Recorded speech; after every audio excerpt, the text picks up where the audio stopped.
ప్రియులారా, బాగున్నారా? దేవుని వాక్యాన్ని క్రమంగా చదువుచున్నారా? ప్రార్థించుచున్నారా?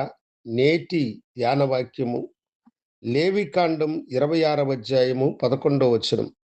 నా మందిరము మీ మధ్య ఉంచెదను. దేవాతి దేవుడు ఇక్కడ చెబుతున్న మాటను గమనించండి. నా మందిరము మీ మధ్య ఉంచెదను అని క్రీస్తు సంఘము స్థాపించబడక మునుపే పాతని నిబంధన గ్రంథములో దేవుడు మోషేతో ఈ మాటను తెలియచేస్తూ ఉన్నాడు. నా మందిరము మీ మధ్య ఉంచెదను. సంఘము క్రీస్తు తన స్వరక్తమిచ్చి సంపాదించినది అని అపోస్తులుల కార్యము 20:28లో మనము చూస్తాం. క్రీస్తు యొక్క సంఘము మందిరము అనగా అది పరలోకం యొక్క ప్రతిబింబము. ఒకడు ప్రత్యక్షకంగా ఈ భూమి మీద పరలోకాన్ని చూసిన వారు ఎవరు లేరు, కానీ దాని ప్రతిరూపమైన సంఘమును ఇక్కడ చూస్తారు.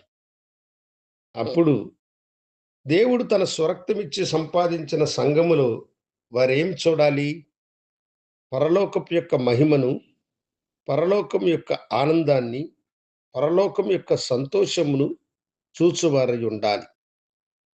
అక్కడ అల్లరికి తావు లేదు.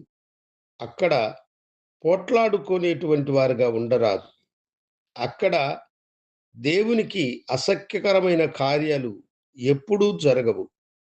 అక్కడ శాశ్వతమైన ప్రేమ, దేవుని కృప, దేవుని సన్నిధి, పరలోకంలో ఉండేటువంటి మహిమకరమైనటువంటివన్నీ కూడా దేవుని సంఘములో ఉన్నవి అన్న సత్యమును ఈ లోకము గ్రహించాలి.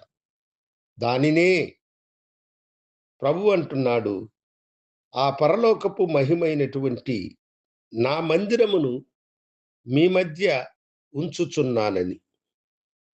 దేవుని మందిరమును చూసిన వారు పరలోకమును కోరుకొని వారై ఉండాలి. ఆయన మన మధ్య ఉంచిన మందిరమే ఇంత మహిమకరమైనటువంటిదిగా ఉన్నప్పుడు, అందులో పరిశుద్ధత ఉన్నది, దేవుని స్థుతి ఉన్నది, దేవుని వాక్యం ఉన్నది, దేవుణ్ణి గణపరిచే అనేక కార్యములున్నాయి. కనుక పరలోకము ఇంకా మహిమకరముగా ఉంటుంది అని వారు గ్రహించువారై ఉండాలి. ఎవరైతే దేవుని పరలోకపు ప్రతిబింబమైన ఈ మందిరమును ప్రేమించి ఘనపరిచి ఈ మందిరములో ప్రవేశించు వారే పరలోకములో ప్రవేశించడానికి కూడా అర్హులైనటువంటి వారు. ప్రభువా, నీ మందిరమును మా కొరకై ఇచ్చినందుకై వందనాలు. నీ సంఘం కొరకై మీరు మీ రక్తమును చిందించినందుకై వందనాలని అనుదినము మనము ప్రభుని ఘనపరిచి ఆయన మందిర విషయములో కృతజ్ఞత కలిగిన వారమై జీవించుదముగాక. ప్రార్థించుకుందాం. గనుడా, నీకు వందనాలు.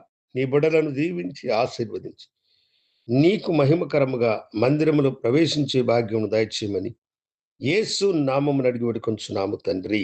ఆమేన్. శుభోదయం. ప్రభు మిమ్మలను దీవించునుగాక. ఆమేన్.